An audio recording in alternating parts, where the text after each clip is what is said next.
আরে কি হলোটা কি? এখনো অধিবাসের তত্ত্ব রেডি হলো না? এত সময় লাগছে কিসে গো? হয়ে গেছে কোয়েল, তাকিয়ে দেখো সব প্রায় রেডি হয়ে গেছে। এটা কেন ভুলে যাও যে এ বাড়ির চালিকা শক্তি তোমরা নও, এ বাড়ির চালিকা শক্তি আমার বড় বৌদি আর কাকুন। কাকুন যেখানে আছে সেখানে তত্ত্ব সাজানোর দেরি হবে কেমন করে? তোমাদের সময় কোথায় বলো? তোমরা তো ব্যস্ত, নিজেদের সাজগোজ নিয়ে ব্যস্ত, নিজেদের বিউটি পার্লার নিয়ে ব্যস্ত।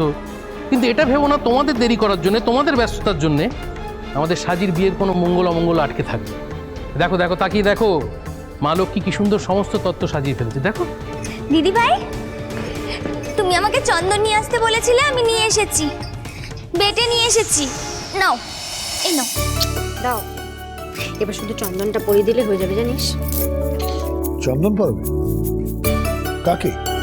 এই যে বাবা, মাছকে সিঁদুর পরালাম সুন্দর করে, একটু চন্দনটা পরিয়ে দিয়ে দেখবেন খুব সুন্দর দেখতে লাগে।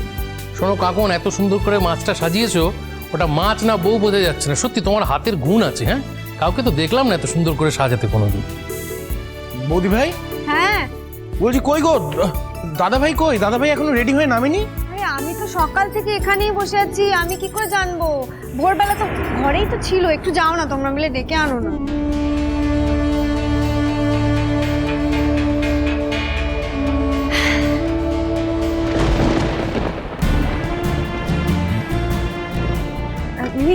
একটা কাজ কর তো, তুই এই সেলোপিন পেপারটা একটু লাগিয়ে দে, আমি আসছি। আচ্ছা, দিদি ভাই এসো না, একটু এদিকে এসে একটা জিনিস দেখাবো, এসো। কি হয়েছে কাকুন? ওই যে দেখো, তোমার অধিবাসের তত্ত্ব সাজিয়েছি, ঠিক একটু বলো না, তোমার শ্বশুর বাড়িতেই তো যাচ্ছে। খুব খুব সুন্দর হয়েছে কাকুন। তোমার মতন এত সুন্দর কে সাজাতে পারে বলো? তোমার পছন্দ হয়েছে? এমন এমন কথা বলো না মাঝে মাঝে, তুমি সাজাবে আর পছন্দ হবে না? খুব পছন্দ হয়েছে। যাক।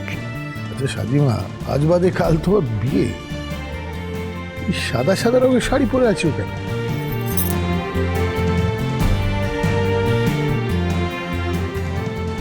বাবা, আমি আবার রংচঙে পোশাক কবে পরি? আমার তো এরকমই ভালো লাগে, চিরকাল এরকমই সাজিতে ভালোবাসি আমি। এটা তো রেগুলার ব্যাপার বলছি না, চিরকালের ব্যাপার বলছি না। এই সময়টা তোমার বিয়ে হতে চলেছে, তুমি তাই বলে এই ধরনের জামা কাপড় পরে থাকবে? তোমাকে কি দেখার মতন কেউ নেই এখানে? মা লক্ষ্মী তো তোমার খেয়াল রাখতে পারবে না, কারণ এদিকে এতগুলো কাজও একা করছে। আমি অনেকবার বলেছিলাম বড়মামু, কিন্তু সাজি দিদি কোনো কথাই শুনলো না। তোমার কথা কি শুনবে বলো? আমার কথাই শুনলো না। ওর জন্য আমি কি সুন্দর লাল টুকটুকে শাড়ি এনেছি, আজ থেকে পরতে হবে। লোকে আসবে, কি বলবে বলো তো, এরকম সাদা শাড়ি পরে আছো। বিয়ের আগে মানুষের মনে কত আনন্দ থাকে, তোমার দেখছি সবটাই উল্টো। তুমি শুধু শুধু আমার শাড়ি সাজগোজ এসব নিয়ে আর মাথা ঘামাতে এসো না মা। যেটা কোনোদিন করনি সেটা আজ আর নতুন করে করতে হবে না। সবাইকে তো সবটা মানায় না মা। তুমি আগে কখনো জিজ্ঞেস করেছো আমি কেন এরকম সাজগোজ করি? কখনো এই প্রশ্ন করেছো মা? কেন এইসব রঙের শাড়ি পরি আমি?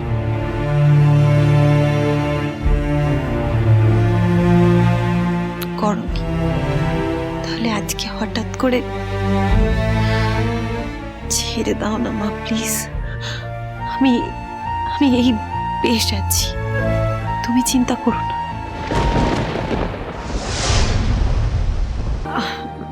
আচ্ছা আচ্ছা, ঠিক আছে, সবাইকেই বলছি। ওই দিদি ভাই, আজকে অবধি তুমি যা পড়েছো, কাল থেকে কিন্তু মানে আমি যা শাড়ি দেবো তোমাকে সেটাই পরতে হবে, আমার কথা কিন্তু রাখতে হবে তোমাকে। আগে তো কাল হোক কাকুন, তারপর ভাবা যাবে। ওই দেখো, এরকম ভাবে এড়িয়ে গেলে কিন্তু হবে না দিদি ভাই। আচ্ছা ঠিক আছে ঠিক আছে, হবে, সব কিছু হবে, সব হবে। কিন্তু তুমি খাওয়া দাওয়া কিছু করেছো কাকুন? সারাদিন তো সমানে খেটেই যাচ্ছ তুমি। হ্যাঁ, সবাই খাচ্ছে, প্রত্যেকটা মানুষ। হ্যাঁ, এ হয়তো বাড়ির ভেতরকার কাজকর্মগুলো করছে, বাইরের কাজগুলো তো আমায় করতে হচ্ছে, বাইরে কাজ থাকে না? ন্যাচারালি মা, shopping, beauty parlour, hair style ঠিক করা। তোর মেয়ের বিয়ে বলে কথা, করতে হবে না এসব? ওই কাজগুলোও তো করতে হবে। ওগুলো কি অত তুচ্ছ কাজ নাকি? ওগুলো তো অবহেলা করার মতো কোনো কাজ না। তুমি কি মনে করো আমি শুধু সারাদিন বিউটি পার্লার আর হেয়ার স্টাইল এইসব করে বেড়াই? ব্যাংকে যেতে হয়নি, টাকা তুলতে হয়নি, তোমার গয়না কিনিনি আমি? তোমার বরকে আশীর্বাদ করব, তার জন্য তো জিনিস কিনেছি। বলো, সেটা তুমি তোমার শখে করেছো, কোনো দায় ছিল না তার। তোমার ইচ্ছে হয়েছে, তুমি করেছো। তুমি কি বলতে চাও বলো তো? কিছু না, ইনফ্যাক্ট আমি কিছু বলতে চাইও না মা। আমার আমার আর আমার আর সত্যি অশান্তি ভালো লাগে না, লাগছেও না। তুমি প্লিজ ছেড়ে দাও না মা। আসলে একটা কথা কি জানো তো, মানুষ না কখনো বদলায় না। প্রত্যেকটা মানুষ তো একটা ধরন নিয়ে জন্মায়, সেই ধরনটা নিয়েই সে বড় হয়ে ওঠে। এই বয়সে আর সেই ধরনটা চেঞ্জ করা যায় না। আর আমিও সেই চেষ্টাটা ছেড়ে দিয়েছি। থাক না দিদিভাই, থাক, আজকের দিনে আর এইসব কথা ছেড়ে দাও। সাজি, সাজি, এই তো এবার তুমি বিয়ে করে পরের বাড়ি চলে যাবে। পরের বাড়ি গিয়ে না এবার তুমি বুঝতে পারবে যে মা কাকে বলে। হ্যাঁ, অনেকেই মায়ের মতো হাবভাব করতে চাইবে, অনেকেই হয়তো মা সেজে অভিনয় করে তোমাকে ভোলাবার চেষ্টা করবে, কিন্তু একটা কথা জানো তো, মা আর মায়ের মতো দুটো কিন্তু এক জিনিস না। পৃথিবীতে নিজের মায়ের সঙ্গে না কারুর তুলনা চলে না। ঠিকই বলেছো কাকিমণি, পৃথিবীতে কারুর সঙ্গে মায়ের তুলনা হয় না। শুধু তার সঙ্গে এটাও ভাবতে হবে, যাকে বলা হচ্ছে সে মা বলে কাকে মনে করে। সাজি, আজকের দিনে না আমি তোমাকে হার্ট করতে চাই না। যদি সত্যি করে থাকি তাহলে আই সরি মা, আমিও আর কোনোদিন এসব কথা বলবো না। মানে আমার যদি কোনো কথা মনে থেকেও থাকে, সেটা আমার মনেই থাকবে। আমি মুখ থেকে সেসব কথার উচ্চারণ করব না। আমিও তোমাকে ভালোবাসি মা। সত্যি কথা বলতে কি, তোমার জন্য আমার কষ্ট হয়, বড্ড করুণা হয় জানো। আমার মনে হয় তুমি বড় অবুঝ মা। তুমি খুব অল্প বয়সে বিগড়ে যাওয়া একটা বাচ্চা মেয়েই থেকে গেছো। তোমার জন্য আমার মায়া হয়।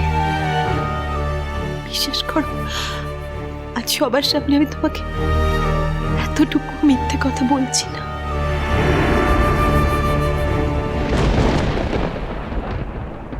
বেশ, ফোন রেখে দিচ্ছি। তুমি যখন বলছো আজকে, আমি আজকে ফোন রেখে দিচ্ছি। কিন্তু কালকে যখন আমাদের বিয়ে হয়ে যাবে, তারপর তো আমাদের দুজনের মধ্যে ফোনে কথা বলার প্রয়োজন থাকবে না। তখন আমাদের মধ্যে তোমার সঙ্গে ফোনে কথা আমার আজ রাতেই শেষ। মানে